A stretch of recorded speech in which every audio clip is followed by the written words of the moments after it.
correspondente a cada categoria de atendimento, sem ser previamente solicitado pelo interessado e apreciado pela concessionária. No caso, a concessionária da sua região. Então, caso você aumente o tamanho da sua casa, você precisa ir na concessionária, né, para ver, de acordo com os cálculos de demanda, se aquele alimentador da concessionária precisa ser mudado ou não. Aí, é claro, você vai também poderá mudar de categoria de atendimento, né? Vamos olhar aqui para a gente ter noção do que a gente está explicando, né? Então, você pode ser um consumidor C1, você pode estar mudando para o consumidor C2 aqui, né? Ou C3.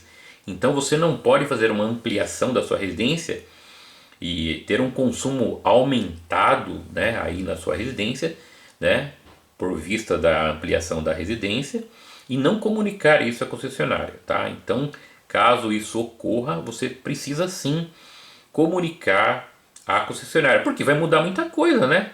Vai mudar o disjuntor, vai mudar o condutor, né? Então você vai ter variáveis, grandes mudanças dependendo da sua construção nova, que você precisa sim avisar a concessionária. Pode ser que você esteja mudando até o tipo de fornecimento aqui, né? Mas nós vamos ver esse com um pouco mais de detalhe.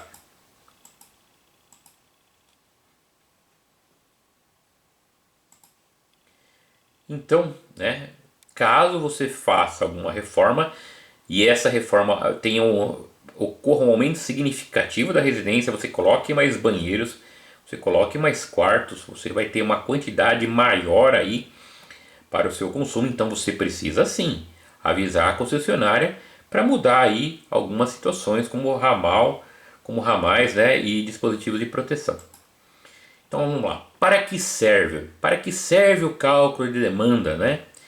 Serve para o dimensionamento e especificação da entrada de energia, adequando a uma categoria de atendimento, ou seja, tipo de fornecimento, a respectiva carga, né, demanda do consumidor. Caso a especificação de entrada de energia fosse feita pela carga, ou seja, potência instalada, né, em vez da demanda, haveria um superdimensionamento de todos os elementos, disjuntores, condutores, pós, etc., que compõem a entrada de energia e, consequentemente, em vez de se adotar uma categoria adequada, passar-se-ia para uma categoria superior, tendo como consequência os custos maiores sem necessidade. O cálculo de demanda é um método estatístico e suas tabelas foram elaboradas em função de estudos e experiências dos projetistas. Então, lembrando aqui, né, conforme a gente faz o cálculo de demanda, se isso aqui não ocorresse, né, se o cálculo de demanda não ocorresse, o que aconteceria? Você teria um poste muito mais grosso do que você precisa, o disjuntor de proteção seria muito maior, mais caro também, né? E o ramal de entrada também seria, esses fios seriam muito mais grossos, então você estaria gastando algo a mais que não existe necessidade para isso, tá certo? Então, para isso é feito o cálculo de demanda para que você tenha uma entrada correta, sem estar fazendo uso de dispositivos muito grandes. Isso iria fazer o que? Iria prejudicar o projeto, não porque ele não ficasse bom, mas você ia acabar onerando em muito o seu cliente. Então, um cálculo de demanda correto, né, já que foram feitos tantos estudos para isso, traz o que? Comodidade e um dimensionamento correto para esse tipo de entrada. Então nós podemos ter alguns tipos de fornecimento. Olha lá. Tipo A, uma fase mais o neutro. Entrada a 2 fios. Isso é para tipo de carga instalada menor que 10 kW. Tá? Tipo B, duas fases mais o neutro. Olha aqui. Então você tem duas fases mais o neutro entrando, é esse tipo aqui que é o tipo B.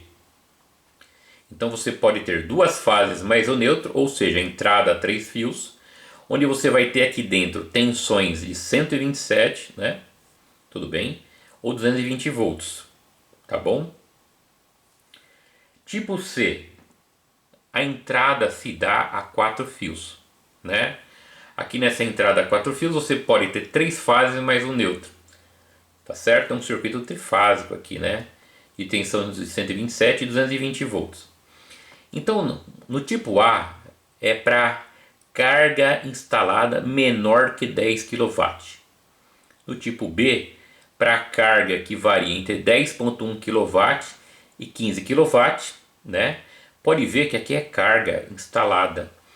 Até menor que 15 kW você usa a carga instalada.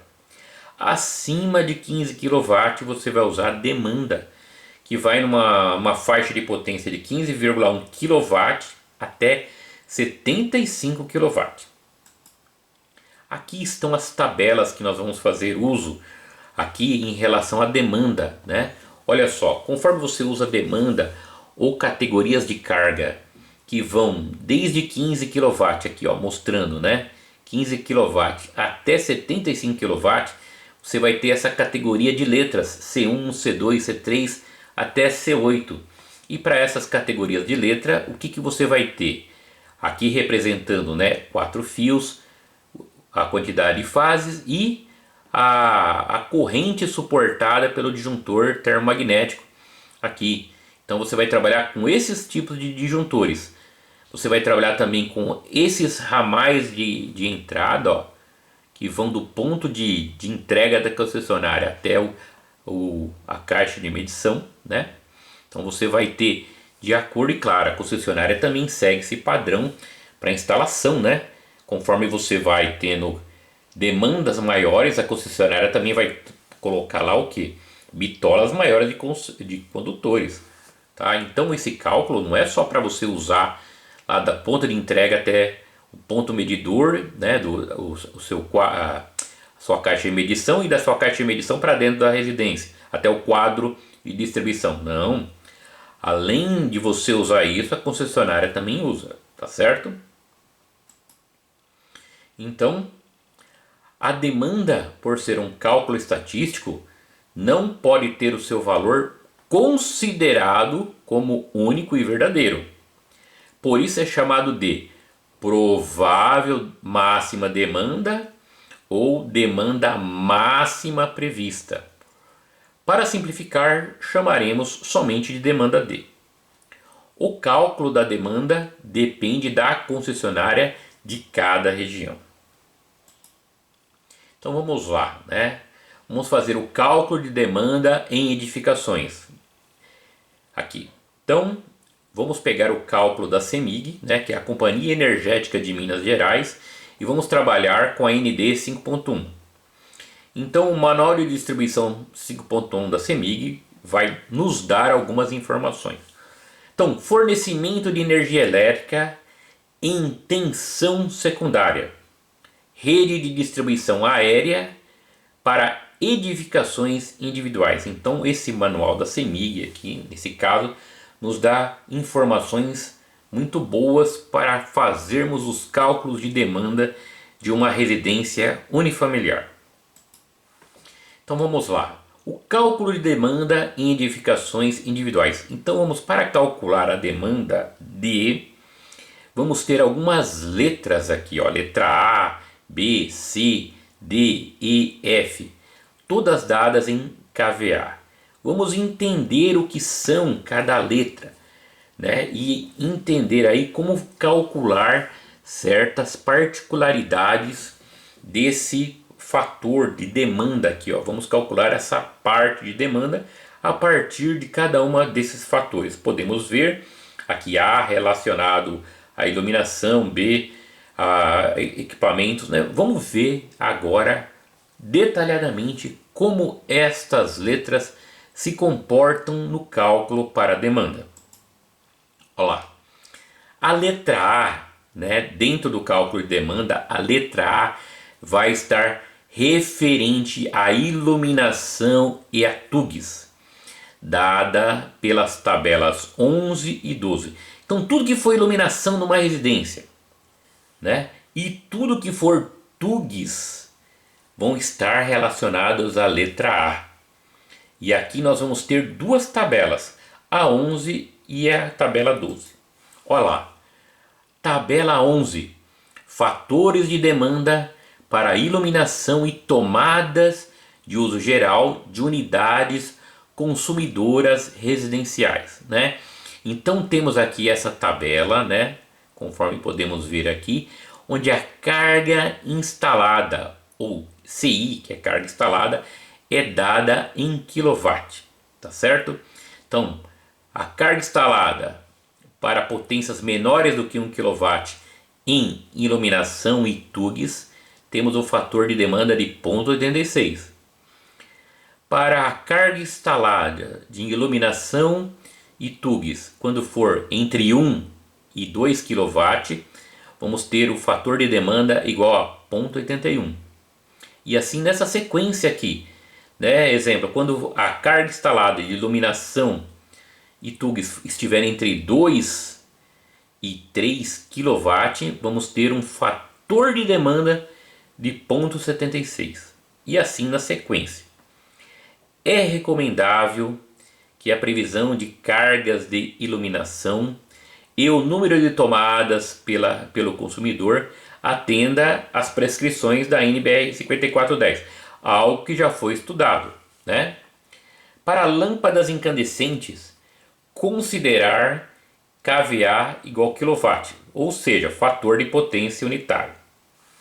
Para lâmpadas de descarga, que são, exemplo, vapor de mercúrio, sódio e fluorescente, e tomada, né, considerar kVA igual a kW por 0,92, tá certo? Então nós vamos ver isso daqui.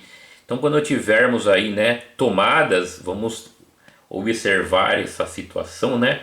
Vamos pegar o kW dividir por 0,92. Então aqui é o que nós vamos fazer na sequência. A tabela 12, pessoal, está relacionada a unidades não residenciais, né? Olha lá, fatores de demanda para iluminação e tomadas, né, de unidades consumidoras não residenciais. Então o que trabalhamos aqui? Em oficinas, indústrias semelhantes, 1 para os primeiros 20 kVA e 0,8 para o que exceder 20 kVA, tá certo? Então aqui o que nós vamos ter? Então vamos imaginar lá que a sua empresa, né, tem uma potência de iluminação e tomadas que seja de 30 kVA. O que vamos fazer aí? Então para os primeiros 20 kVA de 30, vamos colocar um fator de demanda igual a 1, né? 20 kVA vezes 1. Para os 10 restantes, já que é 30, vamos multiplicar por 0,88. Então vamos ter aqui para hotéis 50, né, 0,5 para os primeiros 20 kVA e 0,4 para o que exceder 20 kVA. Auditórios, cinemas e semelhantes, tudo 1. Fator de demanda 1. Né, clubes, tudo 1. Escolas e semelhantes, 1 para os primeiros 12 kVA e 0,5 para o que exceder 12 kVA. Então essa tabela, a tabela 12, está relacionado aqui a unidades não residenciais, ok? Então vamos lá. Agora vamos para a letra B. O que é essa letra B, né? Essa letra B está relacionada basicamente com o quê? Demanda relativa aos aparelhos eletrodomésticos e de aquecimento. Os fatores de demanda dados pelas tabelas 13 e 14, né, devem ser aplicados separadamente à carga instalada dos seguintes grupos de aparelhos. Olha só. Então agora nós vamos fazer um trabalho com a letra B. Só que lembrando que na letra B nós teremos o que? Duas tabelas, a tabela 13 e a tabela 14. Então vamos para essas tabelas. Tabela 13. Fatores de demanda de fornos elétricos e fogões elétricos. Então, se eu tiver um único aparelho, aqui um forno elétrico, né, e com potência até 3,5 kW, tá certo? Então, o que a gente vai ter aí? Esses aí são fatores de demanda se eu tiver um único aparelho e com potência de até 3,5 kW. Então, o fator de demanda vai ser 0,8. Se a potência desse aparelho for superior a 3,5 kW, mesmo tendo um só aparelho, o fator de demanda vai ser 1. Se eu tiver dois aparelhos e que a potência deles for até 3,5 kW, né? O que vai ocorrer? O fator de demanda vai ser 0,75. Mas se a potência deles for superior a 3,5, o fator de demanda é 1. Tá certo? Então nós vamos ter aqui, ó, a quantidade desses aparelhos que tem um consumo muito alto, qual é o caso de forno elétrico e fogões elétricos, tá certo? Então, conforme o número de aparelhos e conforme a potência deles, né, nós vamos estar utilizando esses fatores de demanda aqui. Geralmente, né, conforme nós vamos ver, né, esses fornos elétricos e fogões elétricos têm potência tão alta que a gente vai estar utilizando, né, esses valores aqui, tá? Então aí essa é a tabela de número 13 relacionada aqui a fornos elétricos e fogões elétricos. Considerar para a potência dessas cargas quilowatt igual kVA, ou seja, o fator de potência unitário. Esses caras aqui é só resistência. Forno elétrico, fogão elétrico e ferro. O ferro elétrico entra aqui, hein? Então o fator de potência é unitário, tá certo? Indo para a tabela 14, olha só na tabela 14. Na tabela 14 temos o que?